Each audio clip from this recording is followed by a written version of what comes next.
So I was watching the most recent episode of One Piece, and the warriors of Elbaf are throwing a feast and a banquet for the Straw Hat crew. During the discussion of just talking about Luffy and great warriors and things like that, they get on the subject of Nika, who is the sun god in the world of One Piece, and who also bears a very striking resemblance to Luffy's Gear 5 form, and he is someone that they've been waiting on for generations. There's scriptures that have been passed down that people struggle to interpret, so they have different versions of who Nika is in their head. One of the giants says that he is the ruler of the world. Another one says no, he's the liberator of the world. Then another one says no, he's the destruction of the world. And it was just funny to watch these giants argue differently over who they thought this God was going to be. Because honestly, that's one of the biggest struggles that happened within the New Testament, is that the people who were waiting on Jesus to show up had different ideas of who he was going to be. They thought he was going to be a political figure. They thought he was going to overthrow the Roman government. They thought he was going to free Jerusalem. And instead, he had different plans.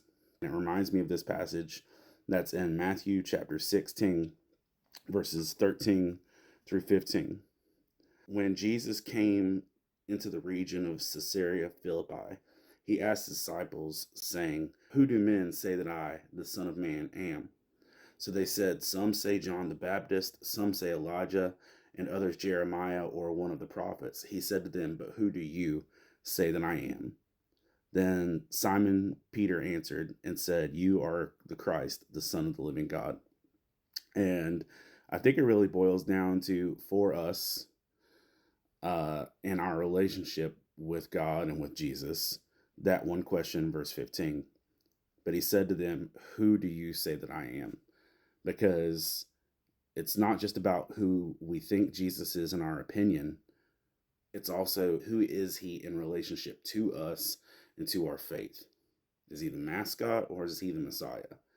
Is he like a representation, or is he the whole thing? And I think that's something we have to answer as well. This has been a Faith and Fandom Bite Size. If you enjoyed this, head on over to faithandfandom.org, where you can find more than 200 free-to-read geeky devotionals at any point in time. There's more than a dozen books in our book series, and you can find on Amazon or at a con near you. And you can find Faith and Fandom podcasts wherever you get podcasts, including audio chapters of books, where we have One Piece chapters as well. But thank you for joining me in finding God and geek culture.